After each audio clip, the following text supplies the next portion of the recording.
Halo teman-teman, yuk kita sama-sama belajar tentang diabetes mellitus tipe 2 yang sering terjadi pada orang dewasa.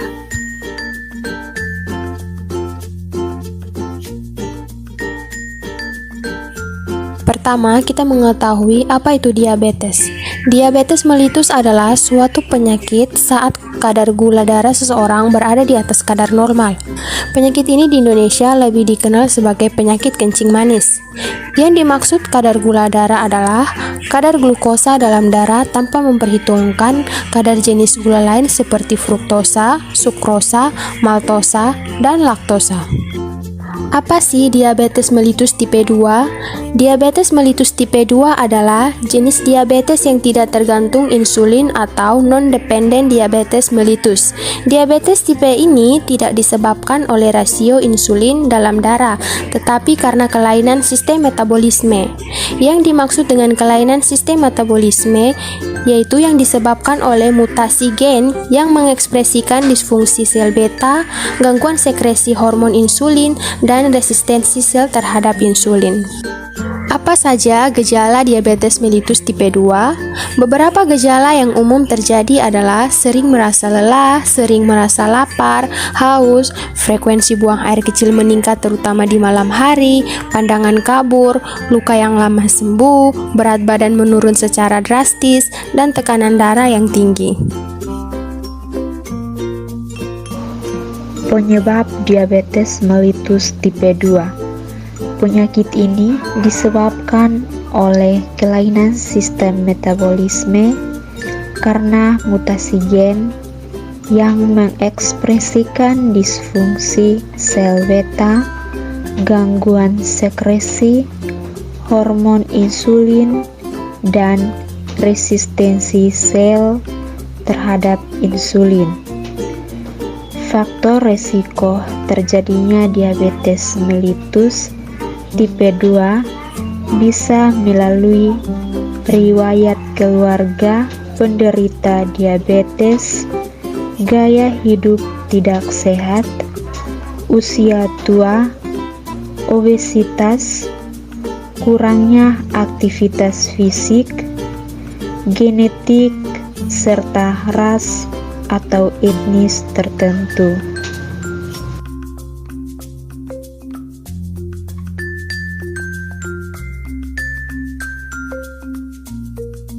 Pengobatan diabetes mellitus tipe 2. Terdapat beberapa macam obat yang bisa digunakan dalam pengobatan diabetes mellitus tipe 2. Obat-obat ini bisa diberikan secara tunggal maupun kombinasi dari 2 atau lebih obat.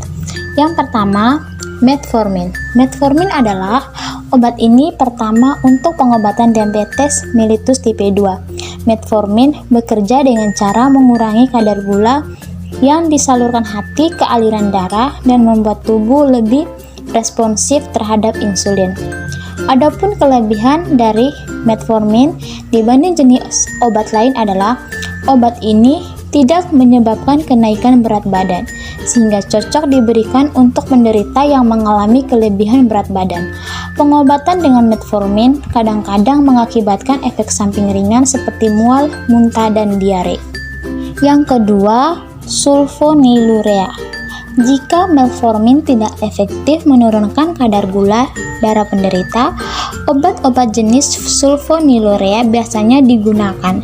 Sulfonylurea bermanfaat untuk meningkatkan produksi insulin dalam pankreas.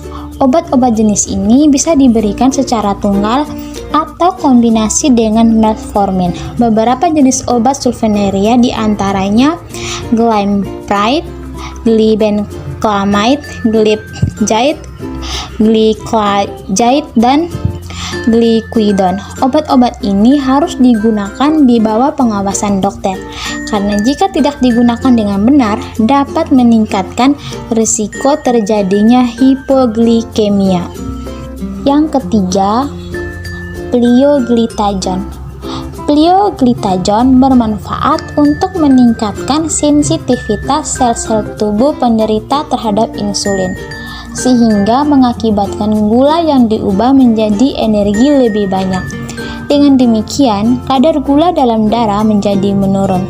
Obat ini biasanya digunakan dalam kombinasi dengan metformin, obat-obat golongan sulfonylurea atau keduanya. Yang keempat, gliptin. Gliptin atau penghambat DPP4, misalnya linagliptin, saxagliptin, sitagliptin, dan vidagliptin. Ini merupakan menghambat pemecahan hormon GLP-1, yaitu glucagon-like peptides min-1, hormon yang terkait dalam produksi insulin. Dengan menghambat pemecahan hormon GLP-1, gliptin ini bermanfaat untuk meningkatkan rasio insulin saat kadar gula naik. Obat ini biasanya diberikan untuk penderita yang tidak bisa menggunakan metformin atau sulfonylurea atau dikombinasikan dengan kedua obat-obat tersebut. Yang kelima, agonis GLP-1. Agonis GLP-1 yaitu seperti exenatide dan liraglutide adalah obat yang bekerja dengan mekanisme mirip hormon GLP-1 alami. Kedua obat ini banyak digunakan untuk mengobati penderita yang menggunakan metformin atau sulfonylurea dan yang mengalami obesitas. Yang keenam, akarbos untuk memperlambat pencernaan karbohidrat. Akarbos ini digunakan untuk penderita yang tidak cocok dengan obat-obat lain. Akarbos ini bekerja dengan cara memperlambat pemecahan karbohidrat menjadi gula dalam tubuh. Dengan demikian mencegah peningkatan kadar gula darah. Yang ketujuh, obat nateglinide dan repaglinide. Obat-obat ini bekerja dengan cara merangsang pankreas melepaskan lebih banyak insulin ke dalam darah. Dengan demikian, glukosa yang diubah menjadi energi akan lebih banyak sehingga kadar gula tidak akan meningkat. Yang terakhir, terapi insulin. Penderita yang menggunakan obat-obatan yang diberikan secara oral kadang-kadang membutuhkan terapi tambahan berupa suntikan insulin. Jenis dan cara pemakaian suntikan insulin untuk penderita diabetes mellitus tipe 2 sama dengan yang digunakan untuk penderita diabetes mellitus tipe 1. Selanjutnya, kepatuhan terapi insulin. Bagi penderita yang menggunakan obat-obat, terkadang membutuhkan terapi tambahan berupa suntikan insulin. Penyakit diabetes mellitus itu penyakit yang harus mendapatkan penanganan yang lebih serius, sehingga mencegah semakin memburuknya diabetes mellitus dan tidak menimbulkan komplikasi.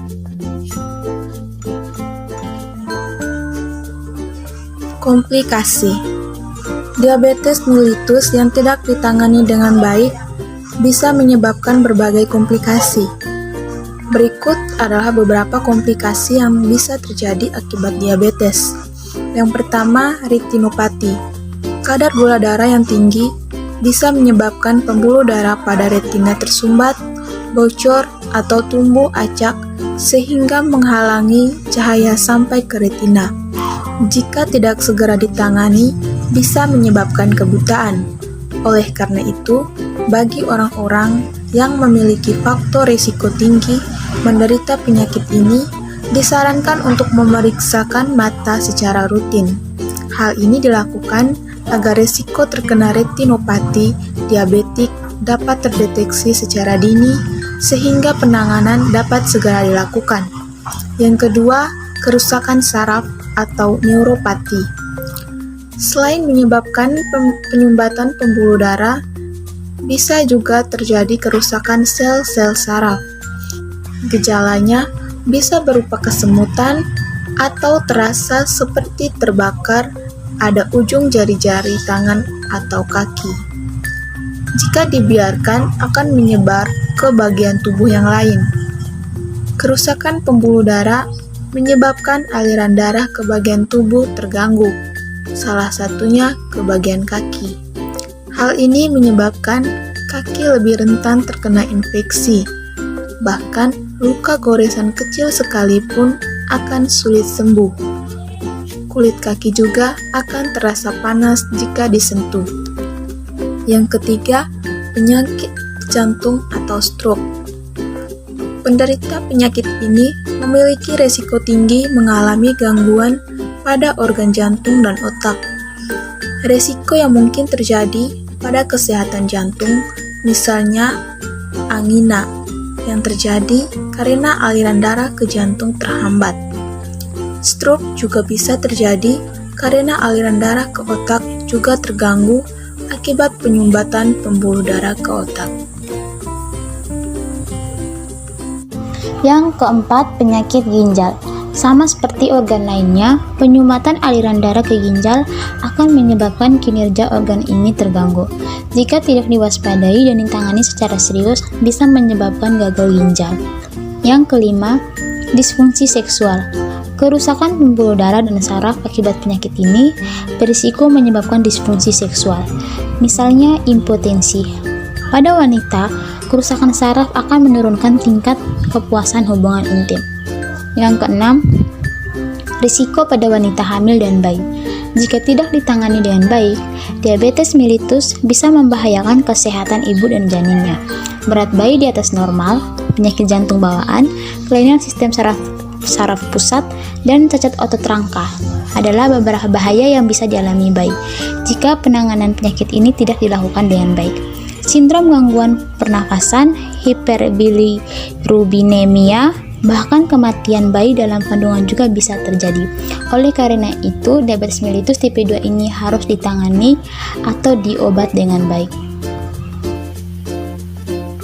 Nah, teman-teman semua, apakah teman-teman semua sudah paham dan mengetahui tentang penyakit diabetes mellitus tipe 2? Kami berharap dari video ini dapat memberikan informasi dan manfaat bagi kita semua. Terima kasih, salam sehat.